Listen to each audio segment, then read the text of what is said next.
et benedictio Dei omnipotentis, Patris et Filii et Spiritus Sancti, descendat super vos et maneat semper.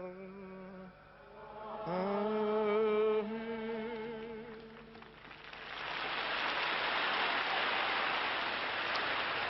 Mesdames, Mesdemoiselles, Messieurs, bonsoir. On ne peut plus détruire l'homme, il n'est pas permis de l'humilier, il n'est pas permis de le haïr.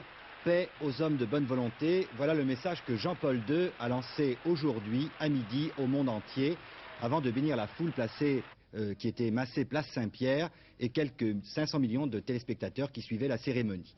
Dès la nuit dernière, le Saint-Père qui célébrait la messe de minuit à Saint-Pierre de Rome avait recommandé que l'on pense d'abord à ceux qui sont victimes de l'inhumanité. Il est vrai que cette trêve de Noël a été ternie par des drames et des violences, Beyrouth, la Turquie, l'Iran ou l'Inde. La nuit dernière, c'est devant une assemblée de fidèles particulièrement nombreuse que Jean-Paul II a célébré la première messe de Noël de son pontificat. Le Saint-Père a regretté de n'avoir pu, en cette occasion, se rendre dans la grotte de la Nativité à Bethléem. Puis, dans son homélie, le pape a invité tous les chrétiens à penser à ceux qui sont seuls, âgés, malades, à ceux qui n'ont pas de logement, qui souffrent de la faim et dont la misère est une conséquence de l'injustice des systèmes économiques. Jean-Paul II a eu également une pensée pour ceux qui, a-t-il dit, faute de prêtres, n'ont pu participer à la liturgie de la Nativité. À Jérusalem, juifs et chrétiens ont fêté ensemble Noël, qui coïncide cette année avec la fête juive des Lumières, la Hanouka.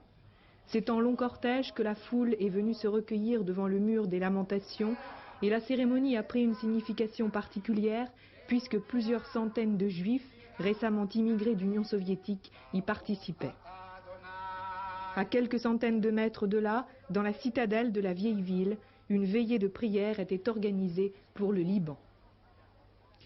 Noël à Pékin a été marqué par un petit événement. Pour la première fois depuis 1949, la télévision chinoise a présenté hier soir un programme de musique religieuse.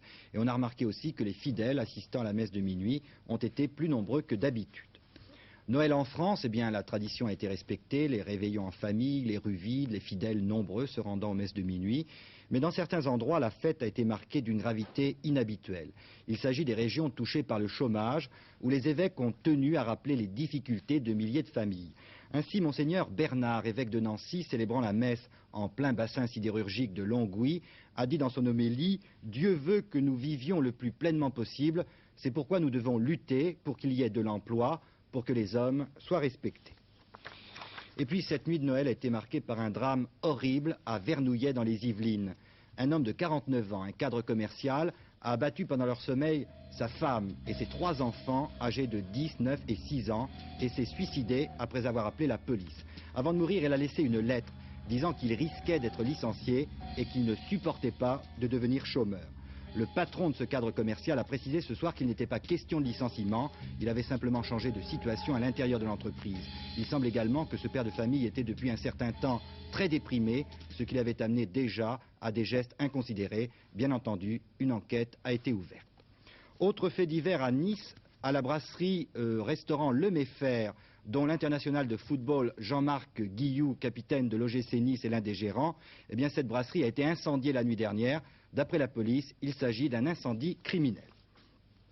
À l'étranger, 2 pays ont connu au cours de ce week-end des violences et des émeutes qui ont fait plusieurs dizaines de victimes. Il s'agit de l'Iran et de la Turquie.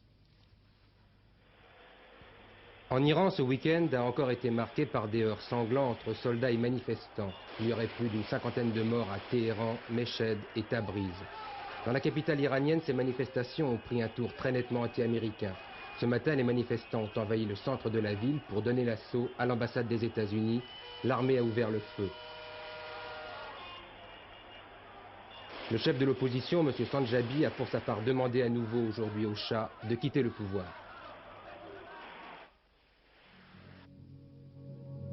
En Turquie, les émeutes survenues samedi et dimanche ont quant à elles fait au moins 98 morts et 145 blessés à Kahramanmaraş, dans l'est du pays. Les émeutes avaient débuté vendredi soir à l'occasion des obsèques de 2 enseignants, militants de gauche, assassinés par un commando de droite. Malgré le couvre-feu et l'arrivée des parachutistes, les incidents ont repris hier dimanche, après que des éléments de droite aient attaqué les quartiers progressistes. Ce soir, une nouvelle fusillade à l'arme automatique a éclaté dans la ville, où plusieurs secteurs ont été bouclés par la troupe. Pour le président Sadat, le problème de la paix au Proche-Orient n'en est plus un après les accords de Camp David. Le chef de l'État égyptien a répété ce soir que la paix interviendrait tôt ou tard. M. Sadat a fait cette déclaration à la télévision à l'occasion de son 60e anniversaire. Noël à Beyrouth, les chrétiens du quartier d'Achrafieh ont tenté de donner un air de fête à cette partie de la ville très touchée par les bombardements d'octobre. Mais c'était sans grand enthousiasme. Beyrouth est devenue une ville qui fait mal au cœur.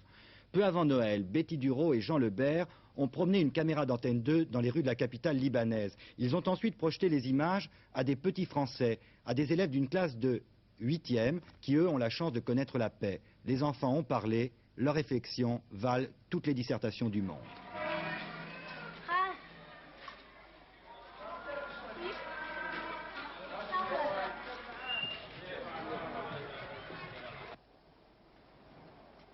Beyrouth aujourd'hui, c'est ce spectacle, celui d'une ville assassinée.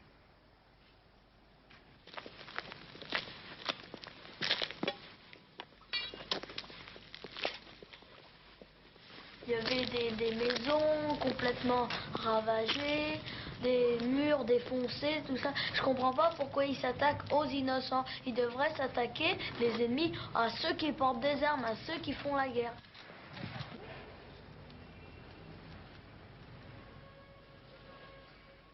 Les enfants, ils y sont pour rien, c'est pas de leur faute s'il y a une guerre, c'est les hommes qui font ça. Et de toute façon, une guerre, ça servira à rien. C'est pas parce qu'on fait une guerre que ça va arranger les gens. Si on embête quelqu'un, par exemple, et qu'on veut se défendre, bon, on se défend, et après l'autre, il voudra encore se défendre, et ça continuera comme ça toujours. S'il y en a qui sont pour quelque chose, on n'a qu'à les laisser en paix, et s'il y en a qui sont pour autre chose, on les laisse tranquilles. Beyrouth, c'est aussi cela, des hommes en armes, partout. Là, des Palestiniens pour un meeting présidé par Yasser Arafat. Nous sommes à Beyrouth-Ouest, le quartier musulman.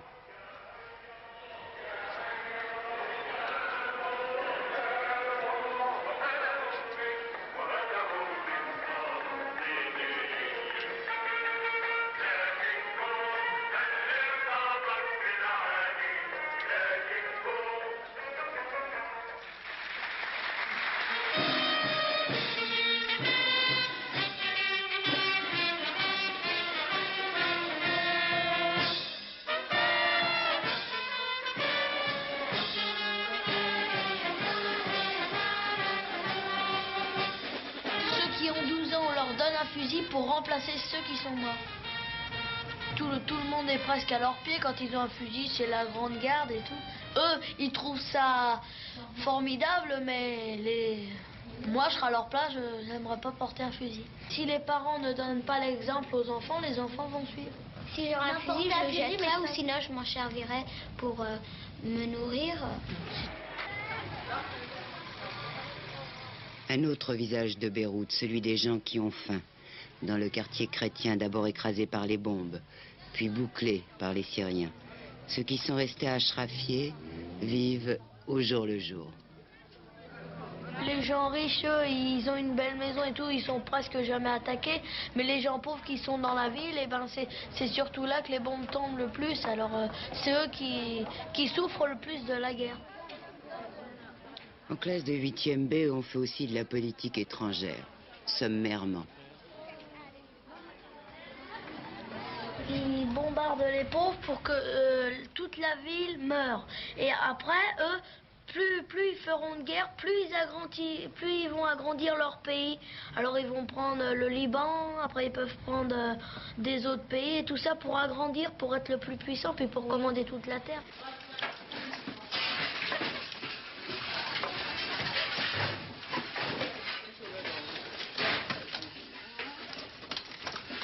Ça sert à rien de faire la guerre. J'ai remarqué des magasins, des immeubles et des portes d'hangar qui étaient... Ah voilà, c'est des... Eh ben, ils ont tiré dessus.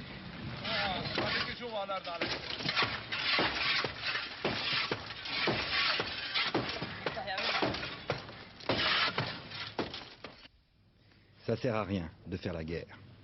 Vénus 11, la station spatiale soviétique vient d'atterrir en douceur sur la planète du même nom. La sonde a commencé à transmettre des informations à la Terre. Sport, demain départ du rallye des sables, Paris-Dakar, en auto, en moto ou en camion. Après un prologue hier à Montlhéry, les 160 véhicules étaient rassemblés aujourd'hui sous la Tour Eiffel. Le départ sera donné demain matin à 8 h dans les jardins du Trocadéro. Le tiercé en ce jour de Noël se courait à Vincennes. Pour gagner, il fallait jouer le 15, le 17 et le 18.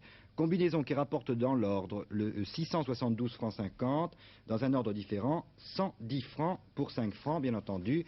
Et Pierrette Bresse, hier dans ses pronostics, avait donné ce tiercé gagnant. Noël passé, il faut maintenant penser au 1er janvier. La semaine sera à nouveau consacrée à l'achat de victuailles pour les réveillons à venir, et pas seulement en France, mais dans toute l'Europe, où parfois le 1er janvier est fêté avec plus de faste que Noël. En Allemagne, par exemple, notre correspondant permanent Michel Meyer a remarqué que pour les fêtes, on avait acheté de plus en plus de produits français. La grande bouffe, version outre-Rhin.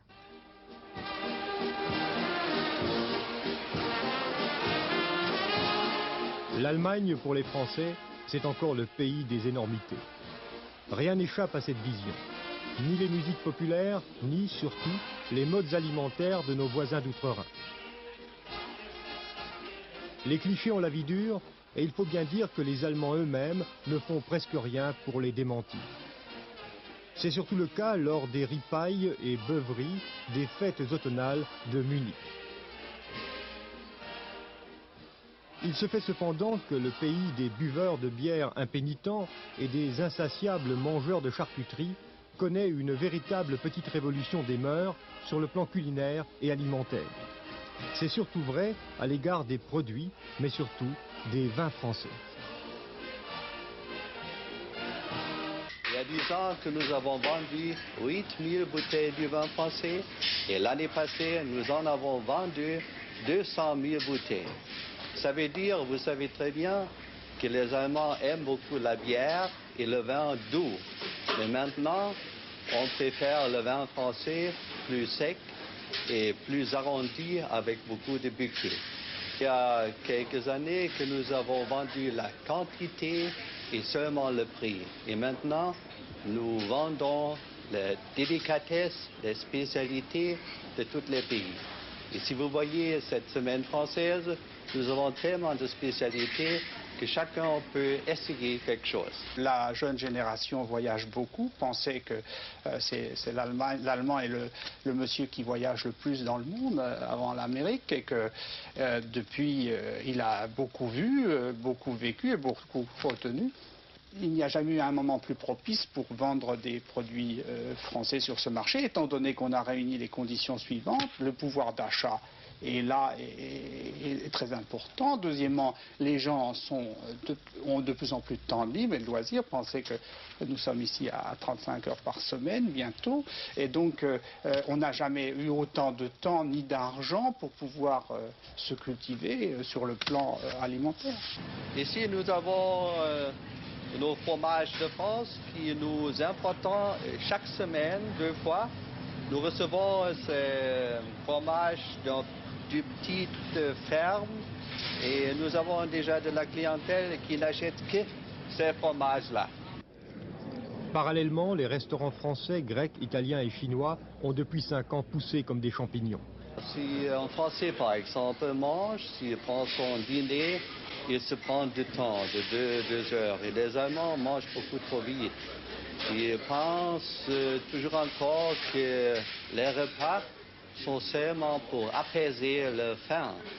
Et ils commencent lentement à apprendre que le dîner est aussi le temps, pas seulement pour manger, c'est aussi le temps pour s'entretenir. C'est vrai, quelques 35 années de paix européenne ont permis aux Germains de découvrir les douceurs, voire les langueurs latines. Ils apprennent à prendre le temps de vivre. C'est là un exercice qui leur est toujours un peu fastidieux.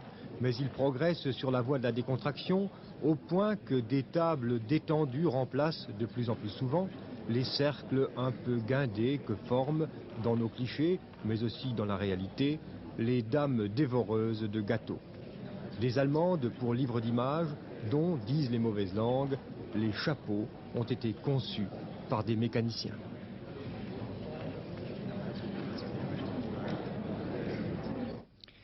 L'histoire vraie qui va suivre peut faire penser à un conte de Noël, mais un conte un peu triste. Il concerne le dernier berger d'Ajaccio. On pourrait l'intituler « Le berger chassé par la ville » ou « Le triomphe du béton gris sur l'herbe verte ».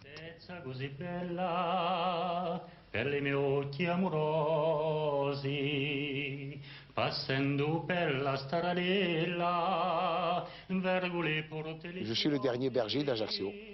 Le dernier Frédéric, qu'on dit. Ça veut dire le dernier qui reste. Après moi, il n'y en aura plus.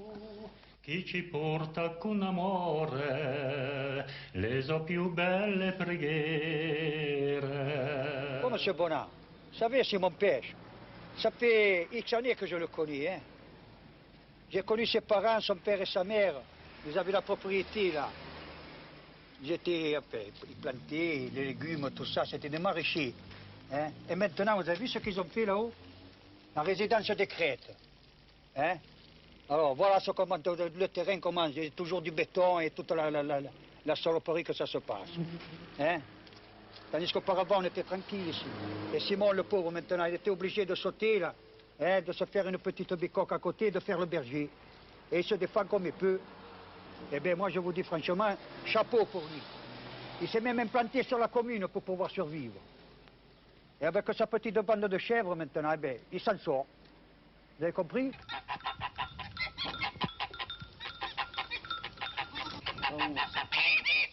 Maintenant, je suis un peu handicapé.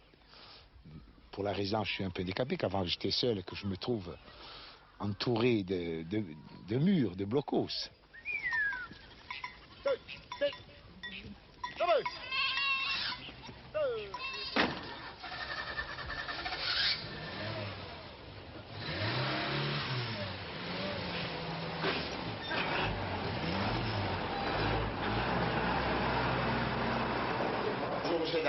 Ça va? Toi, ça va? Fais-moi vite un café, je suis pressé. Oh, tiens, Il faut que j'aille vendre les filles de Barbarie, c'est déjà 10 heures, tu vois.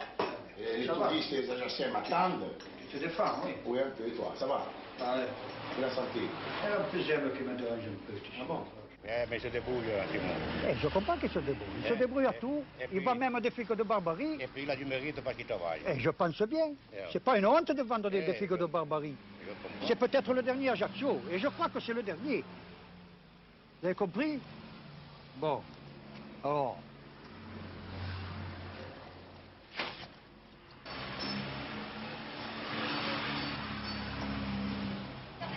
Mangez. Allez-y. D'abord, je suis obligé de couper. Voilà, madame. Merci, ils sont très très bons. Hein. Ah, c'est la saison, Ils sont délicieux, franchement. Les Barbarie, on les mange fin septembre, début octobre. Oui, très très bon, très très bon. C'est là où le fruit est meilleur. Mais oui,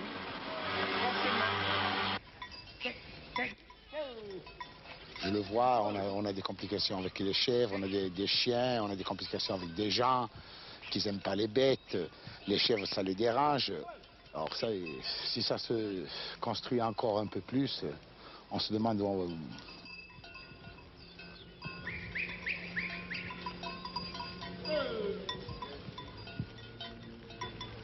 le jour que je ne pourrais plus faire les bêtes, je serais un type foutu.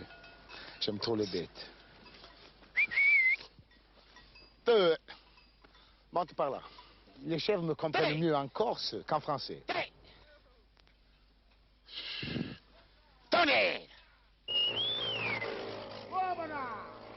Quand je parle à mes chèvres, que je les siffle, ils m'écoutent. Il y a des gens que vous les parlez, que vous les sifflez, ils ne vous écoutent pas. A sto passo conosciuto si rammenta qualche veglia pare un mandaio. Je n'ai rien à dire. Je sais que j'avais une vue sur la mer et maintenant j'en ai plus. C'est mon seul regret, que je voyais les îles sanguinaires avec le fanal qui s'allumait de temps en temps. Et c'était le charme que j'avais de ma maison, voir les îles sanguinaires s'éclairer. Et la vue sur la mer pour les bateaux qui rentraient, qui sortaient. Les pêcheurs qui venaient tirer des filets, qui discutaient, qui chantaient sa chanson. Ça, je ne le vois plus.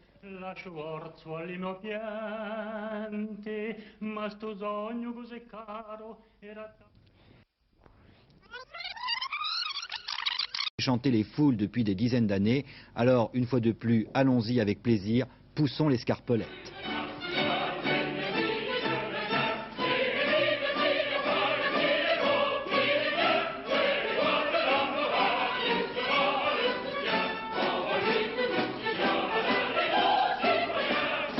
Véronique, c'est l'ancêtre de la comédie musicale, c'est ça? Véronique, oui, c'est l'ancêtre de la comédie musicale, comme la plupart des opérettes françaises, si on ne considère pas le terme opérette d'une façon péjorative. C'est-à-dire que c'est un opéra comique dans la mesure où la musique est d'une rare délicatesse, où c'est une musique très raffinée, où l'harmonie est exquise, c'est-à-dire très difficile à chanter.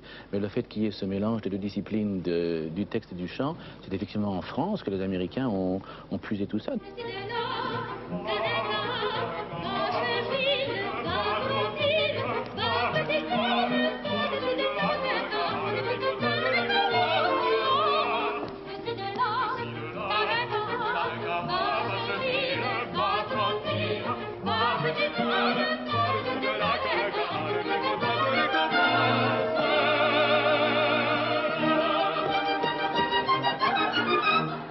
La retransmission télévisée d'une œuvre comme celle-ci, faite pour la scène, est-ce que ça vous fait peur?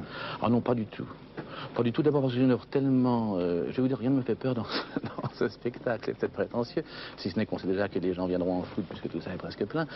C'est dire que les gens ont envie de ce genre de spectacle, gai, 13 images d'Épinal, chatoyant. C'est un clin d'œil au rétro en définitive. Hein. Si des gens un petit peu trop d'intelligentsia moderne faisaient la mouche, je serais ravi. C'est qu'on aurait réussi notre coup, c'est très jeune, c'est gai, c'est typiquement français, à mon avis, dans le bon sens.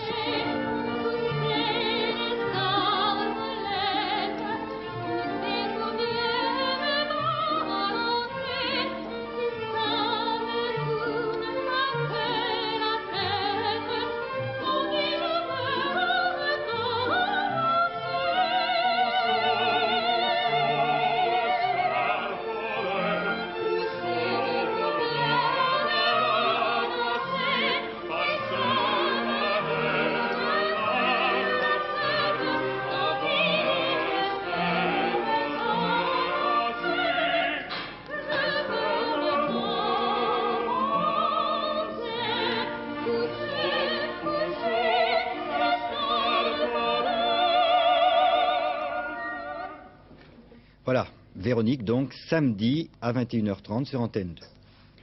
Le temps demain sera beau et ensoleillé et chaud pour la saison. Quelques brumes et brouillards le matin sur le sud-ouest et le centre-est, des nuages en soirée sur la Vendée et la Bretagne.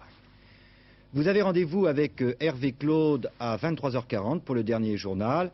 Fin de ce journal-ci, avec Betty Duro et toute l'équipe qui l'a préparé, je vous souhaite de passer une excellente soirée de Noël.